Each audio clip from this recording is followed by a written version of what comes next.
Prioritizing gratitude during the biggest sales period of the year may sound counterintuitive, especially since most, if not all, businesses are prioritizing sales promotions to acquire new customers.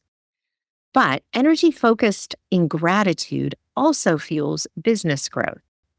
Today, I'm repeating an episode from 2022 all about the simple steps you can take to implement a practice that has numerous benefits.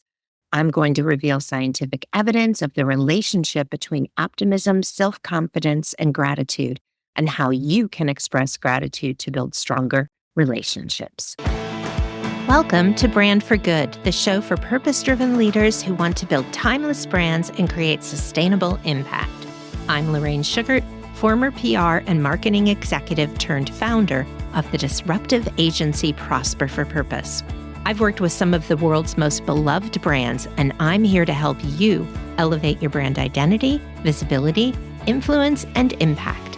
Are you ready to brand for good? Let's go. Today, I want to talk about the role of gratitude in business. Now, if your first thought was not another talk about gratitude, stay with me. I'm going to make it worth your while. A few weeks ago, I was in Savannah for a mastermind. I flew in early to spend time with my business thought partner of 9 years. I'll save the story of that relationship for a future podcast episode. But what is notable is that this was only the third time we'd been together in person. And since I was in Jen's hometown, I was able to meet her husband and their 2 dogs, as well as some of her extended family. I was so incredibly grateful to have that time with her, to see where she worked and lived, met who she loved, and just enjoy some downtime together in my favorite southern city. And I realized that I felt even closer to her, though none of our conversations had been especially personal or profound. Then during the 4-day mastermind, I had the opportunity to spend time with people that I'd only ever seen online. And while I'm so grateful to have an online business that enables me to work with clients across North America, I was so incredibly appreciative of the time spent in person. And at the end of each day, members of the mastermind were invited to share what they were taking away. And each time it was my turn to share, I referenced gratitude. I left the mastermind feeling that every connection I'd made, including the one with my thought partner of 9 years, was somehow now suddenly deeper. Not only because we'd been together, but because everyone I'd spent time with was also bubbling over with appreciation.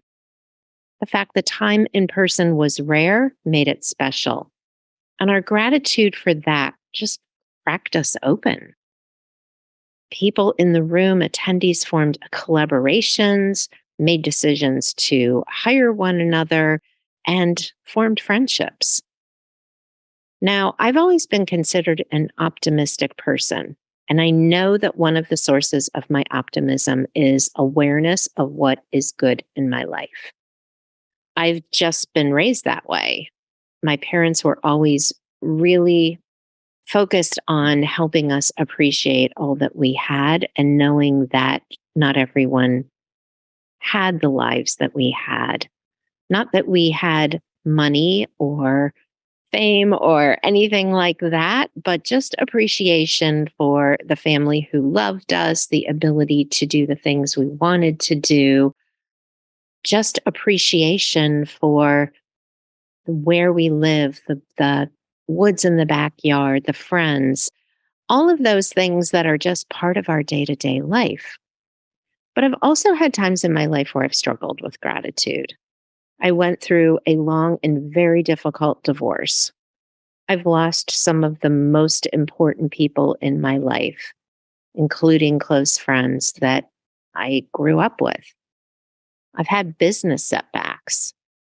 But each time, I've been able to get back on track by focusing not on what I lost, but what I had. And it turns out there's scientific evidence to support this connection between optimism and gratitude. A lot of scientific evidence. So I'm going to share just a few pieces. A few years ago, Harvard Medical School reported that multiple studies showing people who express gratitude are more optimistic and feel better about themselves. So, actually boosts self confidence. The Yale Center for Emotional Intelligence published a paper which concluded that expressing gratitude completes a feeling of connection with other people.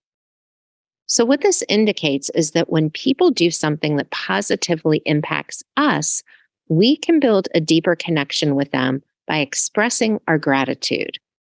And this works whether it's someone you already know well or someone who perhaps spoke at an event you attended, but you didn't even get to meet.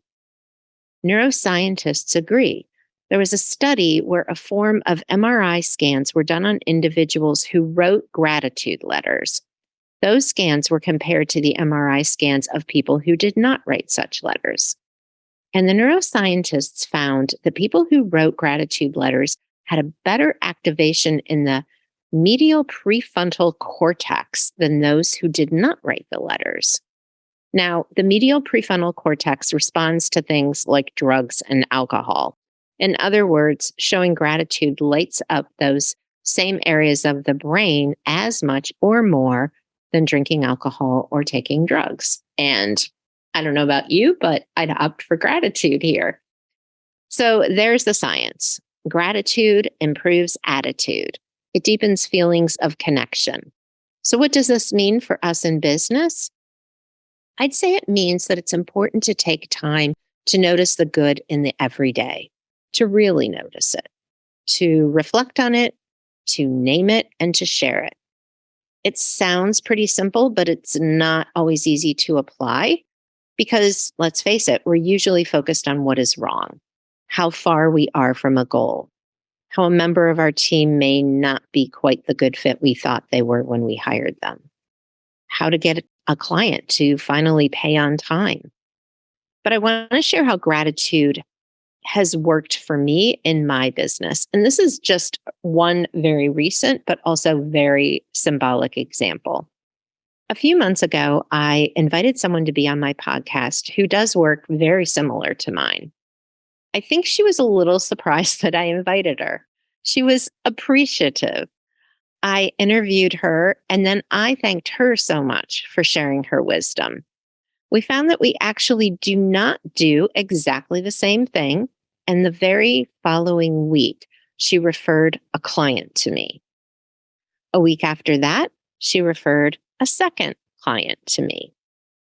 At this time, she has sent me 4 prospects, and 2 of them are already clients.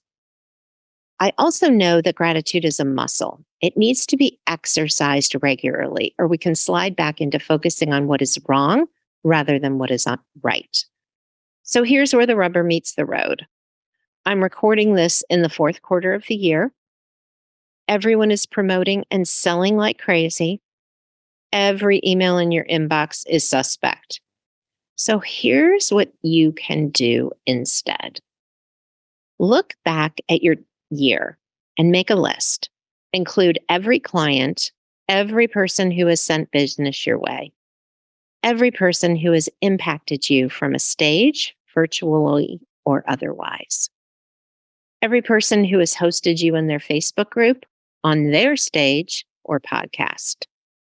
Send them a thank you card expressing your appreciation. Tell them why what they did matters to you. I promise you will light up your medial prefrontal cortex and feel really great. And when they receive the note, they will feel equally wonderful and your connection will deepen. If you panic at the thought of writing a thank you note, pick up the phone. Reach out and express gratitude. It doesn't have to be the perfect message. Gratitude is one of the greatest gifts you can give because you benefit just as much as the person you're expressing it to. So, with that in mind, I want to end this episode by expressing my gratitude to each and every one of you listening today. And hey, if you're listening and you haven't yet left a review or shared this podcast with someone you know, please do that now. You'll help us reach more people with inspiration and practical strategies to grow their business. Thank you so much for tuning in to the Brand for Good show. If you like what you heard, please hit the subscribe button so you never miss an episode, and leave a review so other purpose-driven leaders can find this valuable content. To learn more about building a brand for good, please visit prosperforpurpose.com for more resources and information on all the ways you can work with us.